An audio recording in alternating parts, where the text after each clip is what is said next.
नरेंद्र मोदी यानी देश के प्रधानमंत्री जापान और चीन से लौटकर देश वापस आ गए और आते ही उन्होंने अपनी पुरानी रणनीति पर काम करना शुरू कर दिया है। आपको याद होगा कि पीएम मोदी ने एक बार कहा था कि मुझे जो गालियां पड़ती हैं वो मेरे लिए टॉनिक का काम करती हैं। सुनिए जरा। दरअसल विपक्ष की वोटर अधिकार यात्रा का जवाब कैसे दें यह बीजेपी को समझ नहीं आ रहा था, तो अब उनके हाथ ये मुद्दा मोदी ने दे दिया है। कल ही राहुल गांधी ने हाइड्रोजन बम फोड़ने की बात कही थी। जरा सुन लीजिए क्या कहा था राहुल गांधी ने। इस वक्त राहुल गांधी एक बड़ा धमाका करने जा रहे हैं दोस्तों। वहीं पर दूसरी तरफ किस तरह से प्रधानमंत्री नरेंद्र मोदी जी गाली की सियासत पर पूरी तरह से उतर चुके हैं। जी हाँ, गाली वाली सियासत पर प्रधानमंत्री नरेंद्र मोदी जी उतर चुके हैं, क्योंकि उनको नजर आने लगा है कि प्रधानमंत्री नरेंद्र मोदी जी चारों तरफ से बुरी तरह से घिर चुके हैं कि राजनीति के अंदर अब उनको करना है तो क्या करना है, अगला कदम उनका क्या होगा। राहुल गांधी ने सीधे तौर पर प्रधानमंत्री नरेंद्र मोदी जी को वार्निंग दे दी है, धमकी दे दी है कि मोदी जी तुम्हें मुंह दिखाने लायक कहीं भी नहीं छोड़ेंगे हम। ये बात जब से राहुल गांधी ने कही हो उसके बाद से चारों तरफ से मोदी जी घिरे हुए हैं और गाली की सियासत पर इस वक्त उतर चुके हैं। दोस्तों हमारे साथ वरिष्ठ पत्रकार मौजूद हैं, आप उनकी इस रिपोर्ट को देखिए।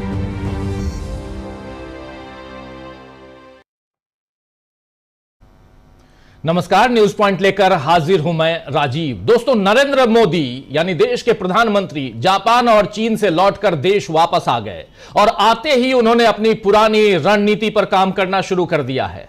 आपको याद होगा कि पीएम मोदी ने एक बार कहा था कि मुझे जो गालियां पड़ती हैं वो मेरे लिए टॉनिक का काम करती हैं।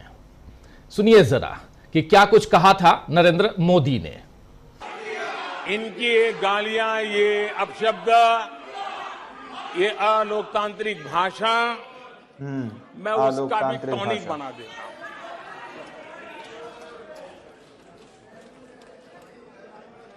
हूं। और ये ऐसा क्यों करते हैं और ये क्यों होता है, आज मैं सदन में कुछ सीक्रेट बताना चाहता हूं।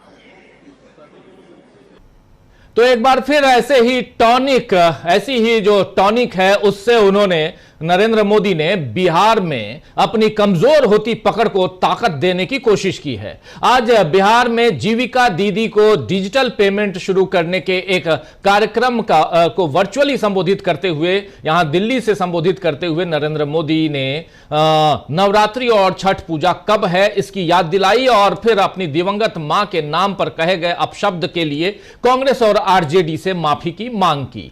हालांकि इस अपमान में कांग्रेस और आरजेडी का कोई हाथ नहीं है। दरभंगा में किसी ने उनके मंच से ऐसा कहा, जबकि राहुल गांधी और तेजस्वी यादव दोनों इस कार्यक्रम से निकल चुके थे। बहरहाल इस मामले में मोदी चाहते तो तुरंत बयान देकर अपनी नाराजगी और दुख जाहिर कर सकते थे, लेकिन मोदी ने कई दिनों की चुप्पी के बाद तब जाकर अपना बयान दिया है जब उनका बिहार की महिलाओं के साथ संवाद था। जाहिर है कि मोदी खुद इसका राजनीतिक लाभ लेने में लगे हुए हैं। दरअसल विपक्ष की वोटर अधिकार यात्रा का जवाब कैसे दें यह बीजेपी को समझ नहीं आ रहा था, तो अब उनके हाथ ये मुद्दा मोदी ने दे दिया है।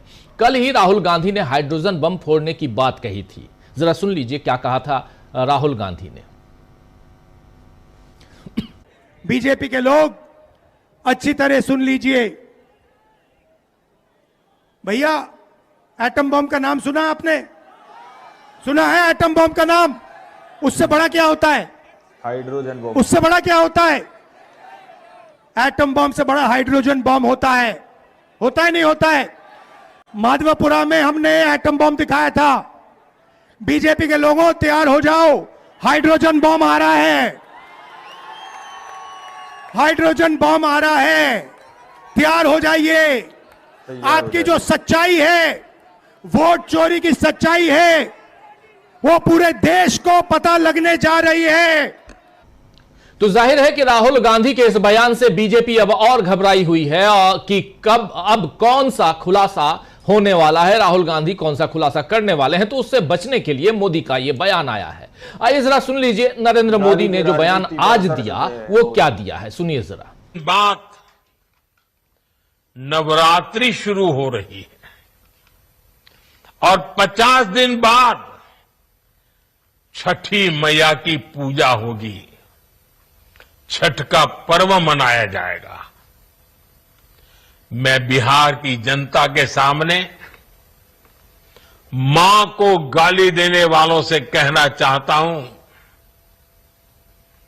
मोदी तो तुम्हें एक बार माफ कर भी देगा, लेकिन भारत की धरती ने मां का अपमान कभी बर्दाश्त नहीं किया है।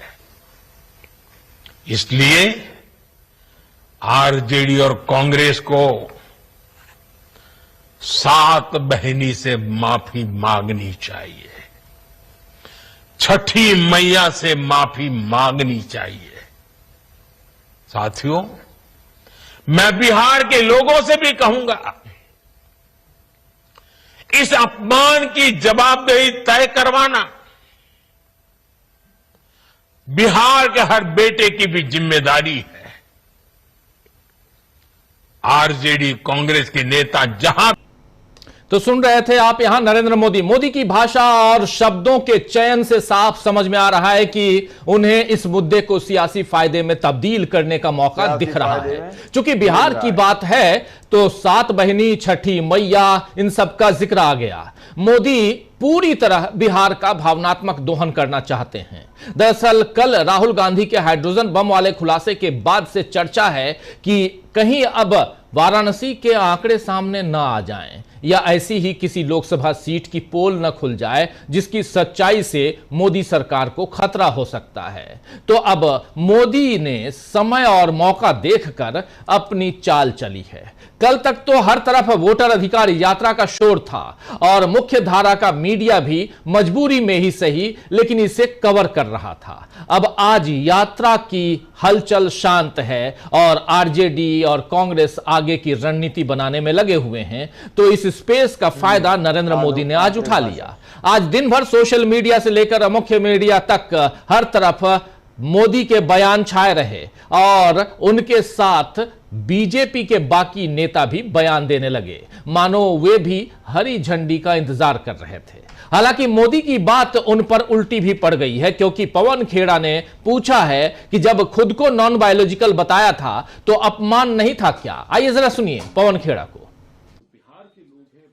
देखिए, जिस दिन ये गाली कांड हुआ उसके दूसरे दिन से लगातार मैं आप सबको बार बार कह रहा हूं कि ये टूल किट का हिस्सा है। इस टूल किट में अगला चरण है कि प्रधानमंत्री बिहार में जाकर रोएंगे और कहेंगे ओ देखो मुझे गाली दे दी। वही हुआ जो कहा मैंने 4 दिन पहले, ये हो रहा है आपके सामने। न कांग्रेस में कोई ऐसा नेता या कार्यकर्ता है जो किसी की मां का अपमान कर सकता है। मैं पूरी उम्मीद है मुझे कि बीजेपी में भी ऐसा नहीं होगा। लेकिन जो व्यक्ति कहता है मैं नॉन बायोलॉजिकल हूं, वो किसका अपमान कर रहा है? क्या वो अपनी मां का अपमान नहीं कर रहा? तो इस तरह की भाषा प्रधानमंत्री को अपनी मां के लिए नहीं उपयोग करनी चाहिए। अपने आप को नॉन बायोलॉजिकल कहकर जो अपमान उन्होंने अपनी मां का किया, स्वर्गीय मां का किया, हमें अच्छा नहीं लगा।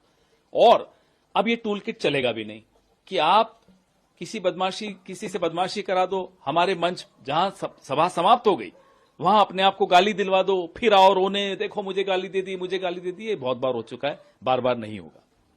तो सुन रहे थे आप यहां पे पवन खेड़ा को। इसी तरह आज प्रियंका गांधी का लोकसभा के वक्त दिया गया भाषण भी खूब आज चर्चा में रहा है और ये रहा उसमें जो प्रियंका गांधी ने कहा था कि हमारे तो पूरे खानदान को इन्होंने न जाने कितना भला बुरा कहा, लेकिन हम इनकी तरह रोते नहीं हैं। आइए जरा सुन लीजिए प्रियंका गांधी के उस भाषण के इस हिस्से को।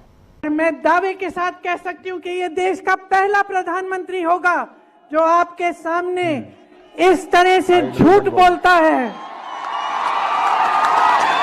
जिसके दिल में इतनी भी भावना नहीं है कि मैं जनता के सामने बोल रहा हूं, मेरे मुंह से सच निकलना चाहिए। इन्होंने कितनी गाली दी हमारे परिवार को, इससे हमें कोई परवाह नहीं है। किसी को नहीं छोड़ा, मां को नहीं छोड़ा, पिता को नहीं छोड़ा, दादी को नहीं छोड़ा, दादा को नहीं छोड़ा, परदादा को नहीं छोड़ा, भाई को नहीं छोड़ा, पति को नहीं छोड़ा। कोई बात नहीं करते रहे। 56 इंच का इनका सीना नहीं है।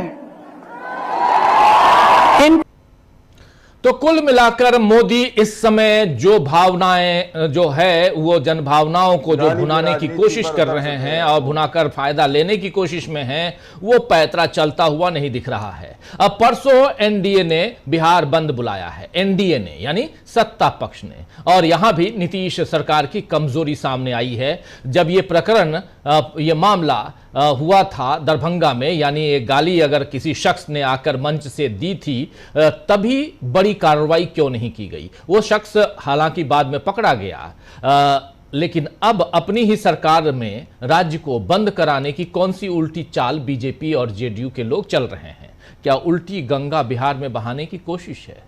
इधर एसआईआर पर भी बीजेपी फंस गई है। इस बार अमित मालवीय ने पवन खेड़ा के दो वोटर आईडी कार्ड होने का खुलासा किया, तो पवन खेड़ा ने कहा है कि यही तो हम भी कह रहे हैं कि गड़बड़ है, जिसकी जांच होनी चाहिए। जरा सुनिए पवन खेड़ा को।